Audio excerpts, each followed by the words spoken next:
Hello, everyone. Welcome back to St. Louis Teens. We are here today with Noah Harris, a junior at Harvard concentrating in political science and government, and is the first Black man to be elected president of the student body at Harvard College. Noah, your vision to move Harvard forward in terms of inclusiveness and creating opportunities for minorities is commendable. Congratulations on being named a 2021 Truman Scholar, and thank you so much for your phenomenal service to our youth. Thank you for having me. Yeah, it's an honor. Noah, thank you so much for being here with us today. Can you tell us a little bit more about yourself and what inspired you to go into political science and what your plans for the future are? Yeah, so I'm from Hattiesburg, Mississippi. I'm a junior at Harvard. I'm student body president there. And yeah, I've always been passionate about politics, public service. And I think just from being from the South and being ingrained in those communities and seeing how every single week, every single day, there are opportunities to help other people.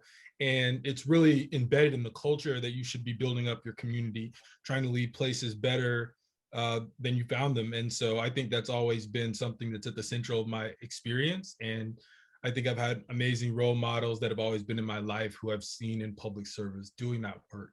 And so it's the path to making a difference, to being a voice for other people has always seemed something that's accessible to me.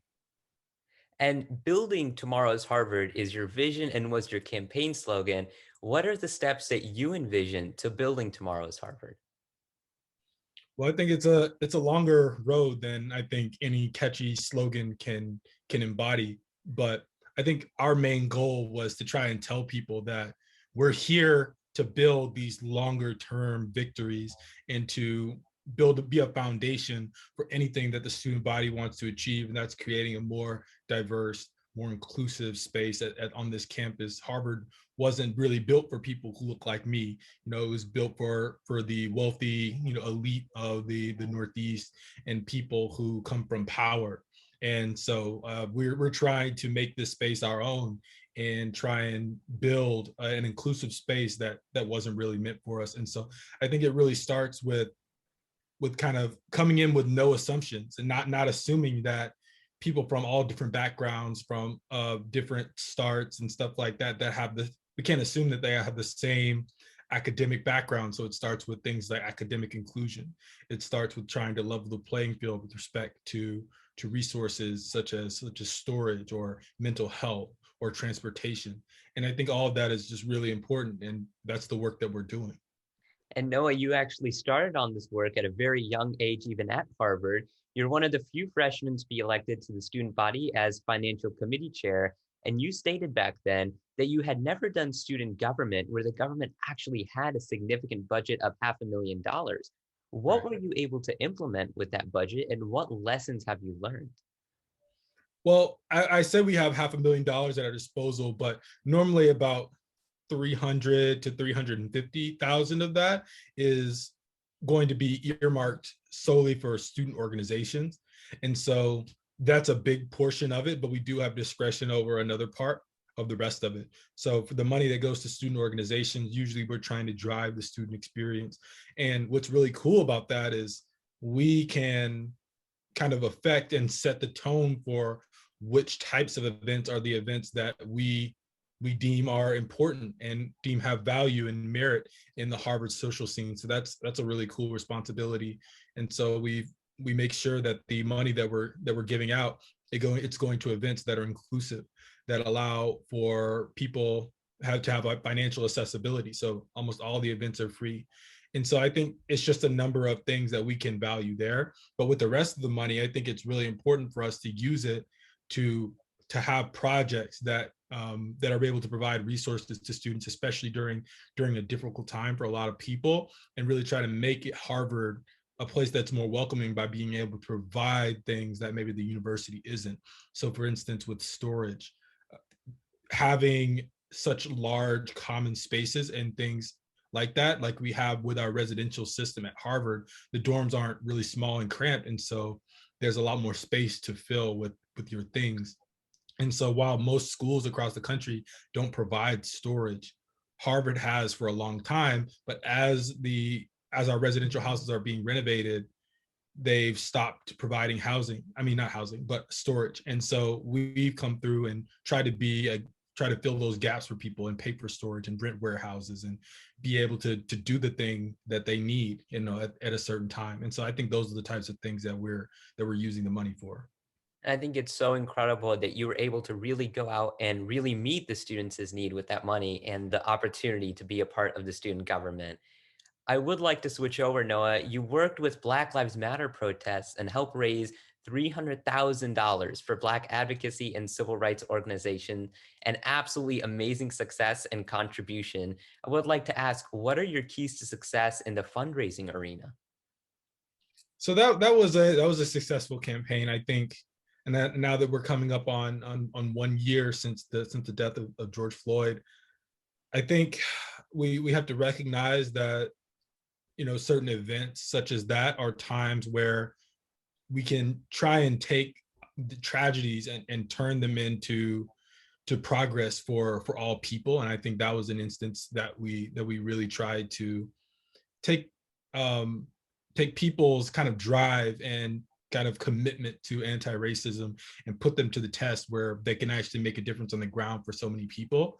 And so particularly as an undergraduate council, we tried to come together, pair up with our Black student organizations on campus, and really say that this is a really important moment in our university's history. Are we going to make this commitment to anti-racism and keep it and put our money where our mouth is, or are we just going to put out a statement and do nothing in particular? And so I think we made a great move there, but um, we keep going back to that. But I think it's important that we continue that work. I don't think that we can become complacent and just say, oh, we did this back then, because it doesn't mean anything if we're not continuing to drive toward that better Harvard that we can all envision. And one of the items that you proposed that was extremely new and innovative was the creation of the first ever Advocacy Fund intended to give interested Harvard students as much as $300 to protest and create their own activism project. Can you tell us more about the program and what successes you hope to see from it?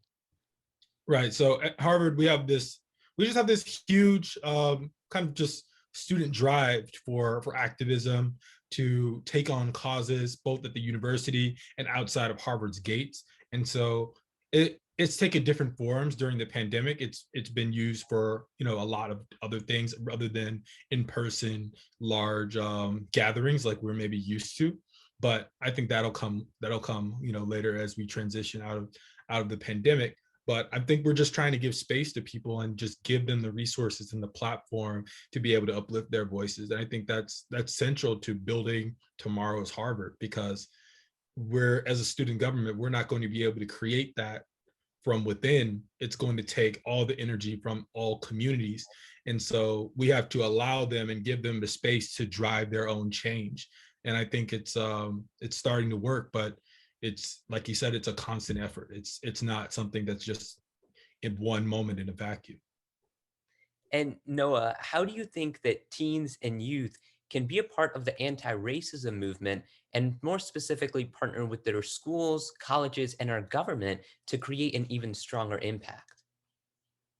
Well, I think it starts right in your own local community. And I'll say one thing: you shouldn't wait for it. You can't wait for the change you want to create. Don't wait until there's a perfect situation, because there's never going to be an ideal situation for change. The ideal situation, the ideal moment is right now, because if you start now, then that's more time where you can build up that knowledge and that experience and be able to work more networks and make more of a difference. And so I'll say the number one advice is to start now and not to wait for the circumstances to be right, not wait for someone to come along who's going to push you in that direction. And whatever institution you take up, whatever space you're in, whether that be your local community, whether that be your high school, your college, whatever platform you can find and be able to use based on the space that you're taking up, take that platform and do something with it and do something profound. And Noah, what would your message be for teens and youth who are aspiring to become innovators and leaders like yourself?